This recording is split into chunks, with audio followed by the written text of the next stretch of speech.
Welcome to the show. You're watching The Real Deal, and I'm your host, Candice Diehl. Listen, it's the beginning of the week. It's the beginning of a start. The nonsense in the world is still happening, but they're not happening right here. So later on in the show, we have Dee Goodson. Ooh, musician and songwriter is in the building.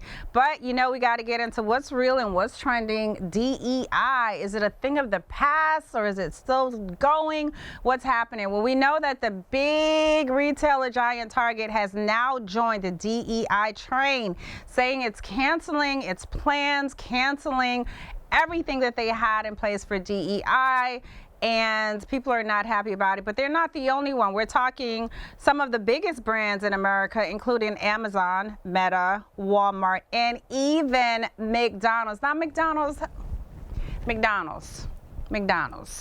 How in the world are you cutting DEI?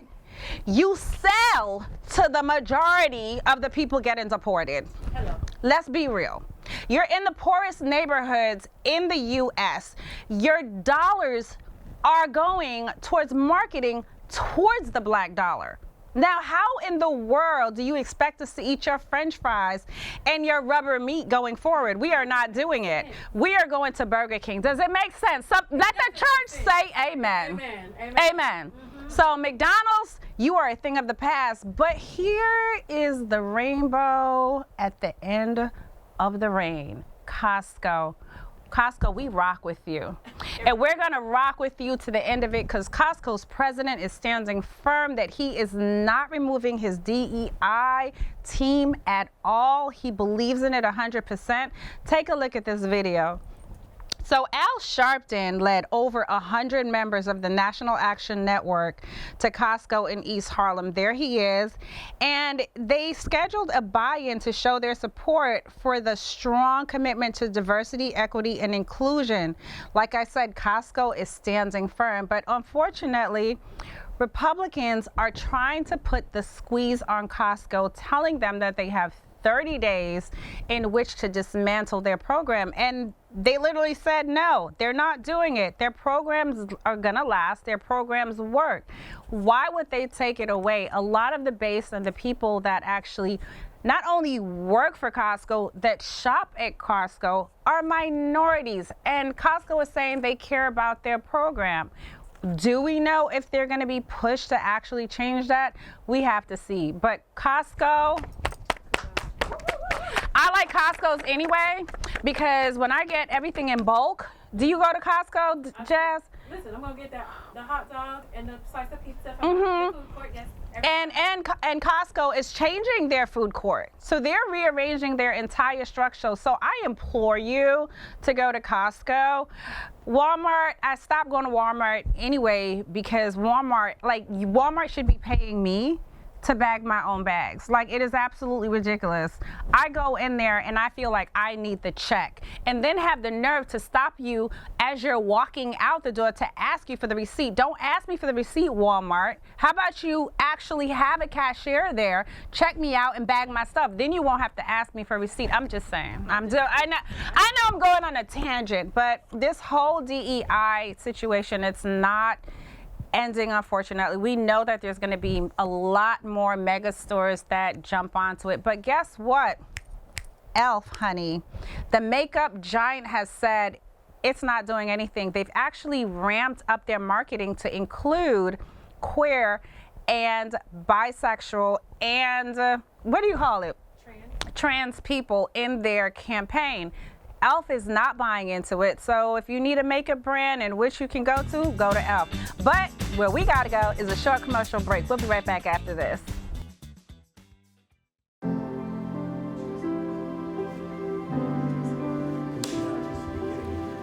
My dad showcased a sense of love that I never had before. It felt like it was something that I've always wanted.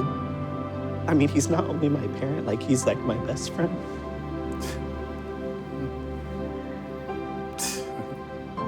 Learn about adopting a teen at adoptuskids.org. Everyone has a ritual, that small thing we do to keep us focused. But what do you do to keep your head in the game? To drown out the self-doubt and support your mental health.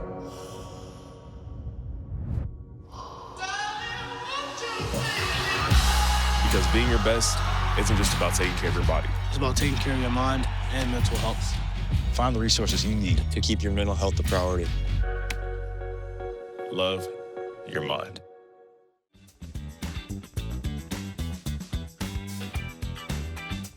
Hey, what's up, everybody? My name is Dee Goodson. I'm a singer-songwriter, musician from Dothan, Alabama, and y'all are watching The Real Deal.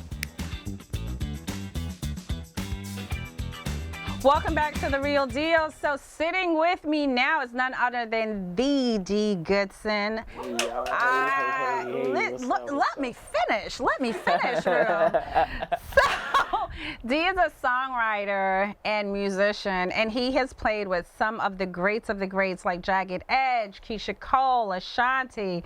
His My Way almost racked in 400,000 streams and actually growing as we speak. We're gonna sit and talk to him, and he's gonna give us the 411 and what it's like to work with these great artists. And he has made a name for himself, actually starting to play the piano at just the tender age of 10 years old, and also performed at the Orlando Magic game. Welcome, Dee, to the show. Thank y'all for having me. Such a pleasure. Always a pleasure, especially for you, Candice. Oh, Good to see you. Butter. It's so good to have you. So good to be here. I have watched your growth, and I commend you. Thank you. It is beautiful. It is really something when you're able to watch someone grow. Congratulations. You too. Congratulations to you too as well. That's awesome. Yeah, we've always been talking as well about our intentions and our moves, and it's so cool that we both, doing it. We out here, So Yeah. I love that. And we Jamaican too. Ooh. So it's Don't say that too yeah, loud. you know what I mean? We legal. No, Don't do yeah, that. for do sure, that. for sure. Yeah, don't even try that. Don't try that. We good. But it's so cool to be here, and it's always a pleasure. Yeah. It is. Yeah, So you started playing at 10. I did. I was still doing this at 10 years old. 1, 2, No, me three. too, for sure, me too. I had to find my way, but You found it. it was just like, you're not gonna do anything but piano. That's what my mom said. So Wow. that's just what it had to be. So do you come from a musical family? Is that where it started? No, I really don't. Okay. I don't. It's just something that I just wanted to do. I just progressed towards, and it was just something that I love doing. Ultimately. Good for you. Yeah. So did you imagine yourself as you got older pursuing music? Of course, absolutely. It was that kid in me. It's always been like, I want to be on the stage. I want to write music, perform music. It's something I always wanted to do. That's awesome. So who are some of the artists that influenced you along the way?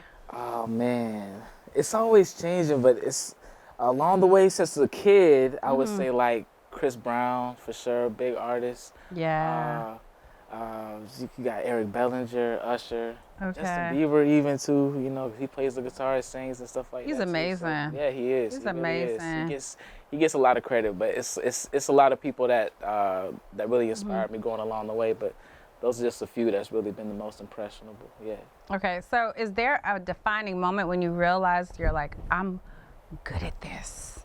Yeah. I'm gonna do this 100%. What was that moment? What did it look like? Oh man, so it's kind of embarrassing, but No, it's you amongst family. I'll get my phone while y'all won't even look at you. Oh man, please don't. But it's so basically like what happened was it was I had went through this little breakup with my first girlfriend in 9th grade, 14. So it was like, okay, I want to get her back. How am I gonna get her back? So it was like this whole thing, right, where it was like a talent show thing where the whole school was there at high school. And I like just basically dedicated a whole song to her in front of the whole school. Wow. Yeah, it was a big school. We're talking about 2,000, 2,500, somewhere around there people. And it was like everybody was just like standing up out of their seats yelling, and she was crying, and it was just a big moment. It was a big moment. We didn't end up together, but I was gonna say after all did. that. Yeah, we did. We got together probably like a week or two. Okay. Yeah. Then it was like. Then you were like, no, I'm a star. No, actually, she You're broke like, up you with me. missed your I want to opportunity. so bad, but she broke up with me though. Yeah. Eat your heart out. Now, what's her name? I can't even give her like that. Come on now. you got too many viewers. So I don't want to send no angry people at it. Eat your heart out. Yeah. So you've opened for artists like Ashanti, Lisa Cole, Jagged Edge. Like, what was that like? How did that even happen? Oh man, it was crazy. It was actually my team. Lisa Cole, Keisha Cole. Yeah, Keisha Cole. Shout out to Keisha. My team actually helped me set that up though. It was basically like they had a promoter friend or something like that. They were just telling them about me and everything, and they were like, okay, let's just make this happen. You know, I work with Keisha Cole. I work with Ashanti. I got all these people. We can put them all together under the same roof. The Silver Spurs Arena actually. Oh wow. Yeah, so that's where the show was. And it was crazy just meeting them and like seeing them do their thing, and they've been giving me jewels and knowledge and things like that. It was just a surreal moment for sure. Everything that I was working for it was like a full circle moment. That's so awesome.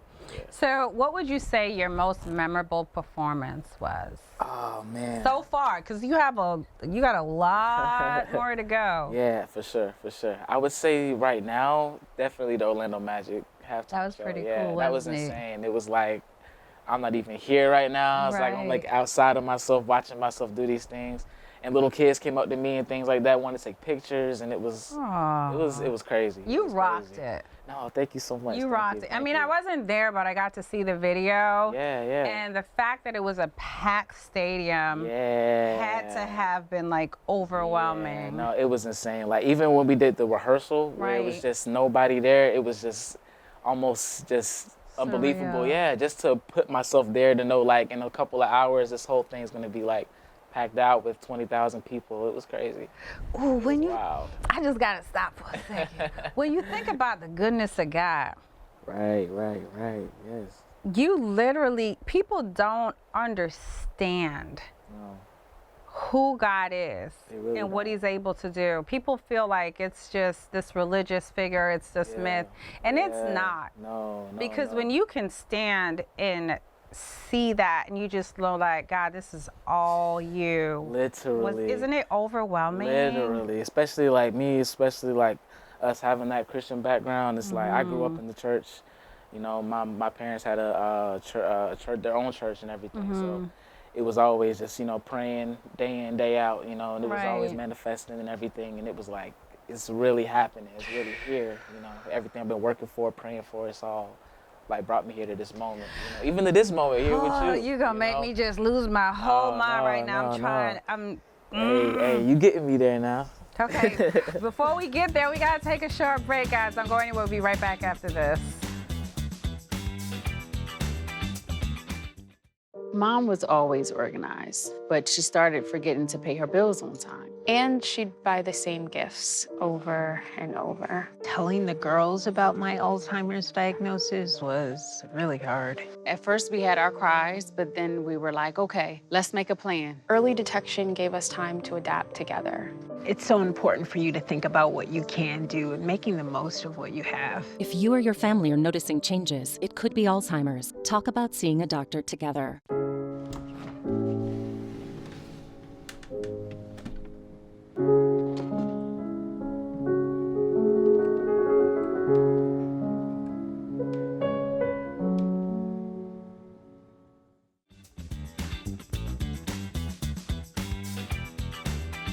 Welcome back to the show. We're still here with Dee Goodson. But before we get into the trending topic that we want to discuss, I got 2 more questions for you. I just can't let you go yet.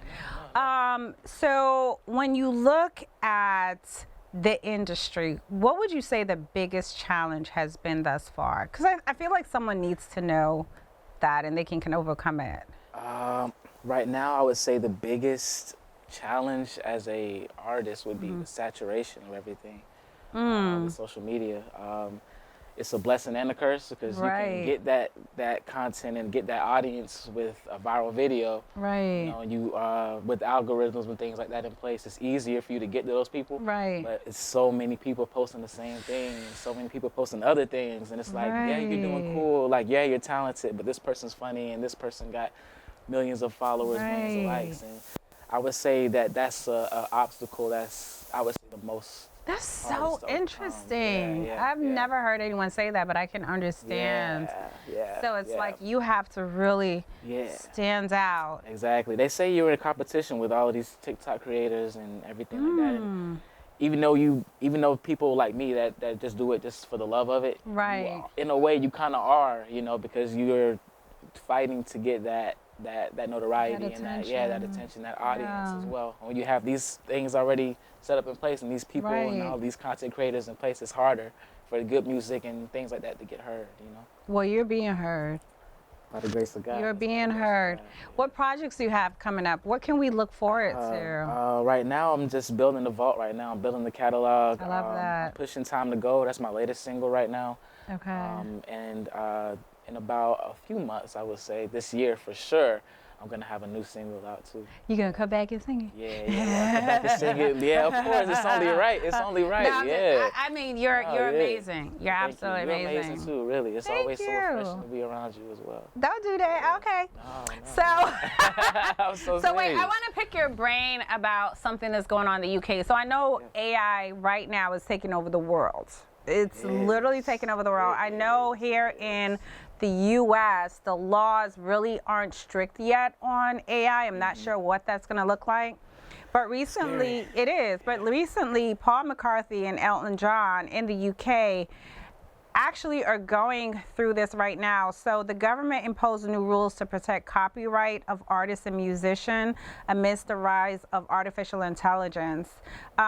Recently, in an interview, he said that it's taken away from their music, and what it does in the UK, it allows content creators, allow people with AI to have access to the music without having to go through the legalities of it. So essentially they're fighting to have that law passed where it's not so easy. Here in the US, so you're a musician, how are you dealing with the AI situation? Is it affecting your music? Man, I would say at this point in time, I'm not really feeling that differentiation. Okay. As far as, you know, if it's affecting it or not. Right. I'm just in my own lane. I'm doing my own thing. That's good. Know? But it could, I know it could be progressive. It could get progressive. You know, it could actually be a thing. Yeah, that'll affect, you know, things like that. You know, but it's super difficult to hear though. You know, I hate to hear that for sure, because people like me, I take music seriously. I take it personally. So it's like for something to just come in and just take it like that just because they can, you know, not have a face or anything like that. It's unfathomable. And it's really interesting because I've seen videos on social media of actual artists like Chris Brown or different artists, and they put a whole different song that belongs to someone totally different. Yep. So I would think that's damaging. It's crazy. They're having these voices already that's installed, and all they have to do is just type. It sounds like their voice. It sounds like, you know, them singing it or rapping it or whatever. It's crazy. It's crazy. Is insane. And to me, it's like intellectual property. Exactly. Like lyrics and things like that. You know, so it's like that's just another form of it, in my opinion. You know, whether they didn't type that or not, it's still, you know, their voice. How can you still, do that? Yeah. And it's crazy. Man. I think when it comes to any kind of accountability and integrity going forward, like on social media, I think it's just a thing of the past.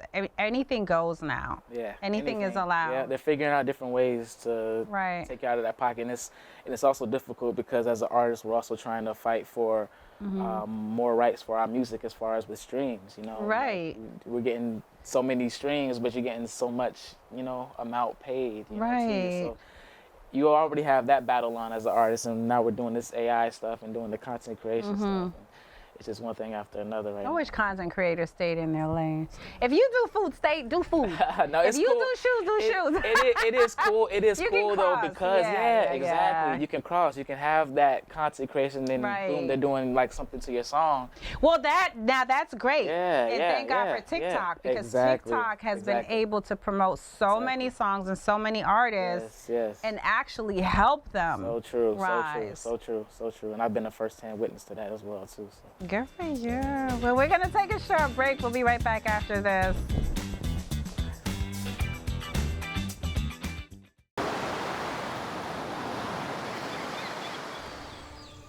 Hear that? That's the sound of your life. Perfectly imperfect.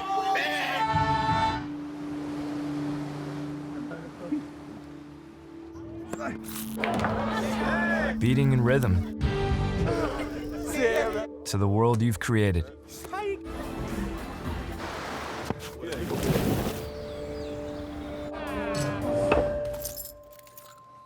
But every time you drive after drinking,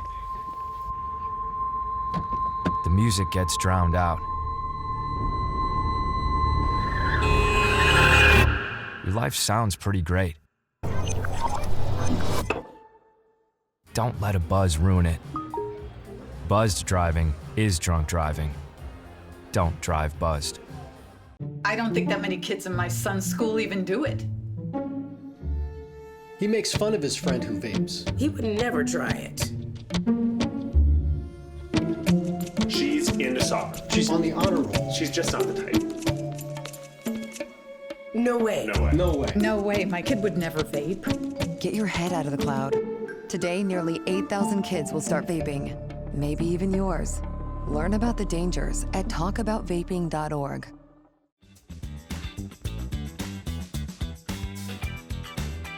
Welcome back to the show. Of course, it's still The Real Deal, and we're going to play a little game, Never Have I Ever. And it's the way that I play it, okay? It's a little bit different, but we're going to just have a little bit of fun.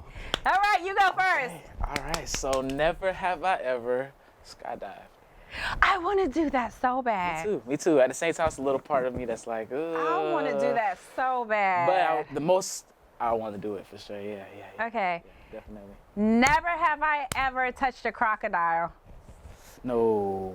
Yeah. No. But they're all over Florida. Nah, that's a Floridian thing. Yeah. That's not me. That ain't me. Nah. No. So, my turn now? Uh-huh. Okay, never have I ever streaked in public. Ooh. I don't know if I have. I don't think. No, I was. We're gonna get an exclusive. I think we'll get a full exclusive right now. I think I was bad as a little girl. I think I did. Oh yeah. Okay. Yeah, Okay. It was a little blurry. I think it was. Yeah. It was. Okay. I got you. It was a little. Okay. I think it was a little girl. This little boy at school used to bother me all the time. I think I did it on the school bus driving away. Oh. So yeah. Okay. But that's wow. That's the on younger the school bus that's too. The younger day. Well, never have I ever ran nude in public. Never did anything like that. No. Nothing remotely like that. Okay, topic. Never. My turn? Uh-huh. Okay, oh man, I don't know. Never have I ever farted in public. I don't know. What?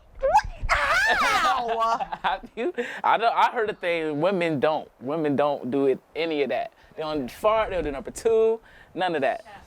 It's cap? That's a lie. I don't know. That's a lie because we will drop it in the grocery store and keep moving. Oh, okay. That is a lie. But keep it cute. We're gonna keep it really cute, and we're gonna be like, oh my goodness, that's not true. We're gonna be honest on this show. The look was crazy. No, I love it. So that was fun. You have your guitar. I do. I need a tune. I need you to take us out with something, especially now with the world so crazy and so much hate. So just warm us up. Warm us up. Whatever it looks like. Okay. Dee, do it. Yeah, let's do it. You see that? Dee, do it. Dee, do it. That's my slogan. You know.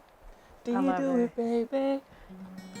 All right, so this one is this is with everything going crazy and everything. Mm-hmm. So let's do it. This one's called Pray. So we'll do a little cover. I close my eyes and I can see a better day. I close my eyes and pray. Yeah. I close my eyes and I can see a better day. I close my eyes and pray.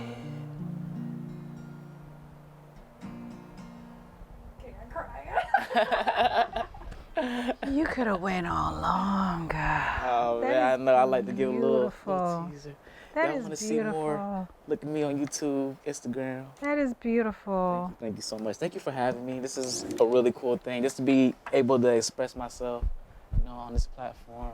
That just Your touched team my is heart. beautiful. Like I love everything. You know, I don't want to leave. And I don't want you to leave because I want to hear more of that. I have a lot more. I do. I have Play so us much out. Play us out, guys. That's our show for today. We're glad that you could join us every Monday, Wednesday, and Friday, 7 p.m. Take us out. Tell me who's getting all my love? Who's getting all my love? Tell me who's getting all my time? All of that used to be mine. Oh, who did you teach what I taught you? Better not give for my nickname. I don't like thinking about it. I swear that it's wearing me down. But tell me who's getting all of mine? Who's getting all of my residual?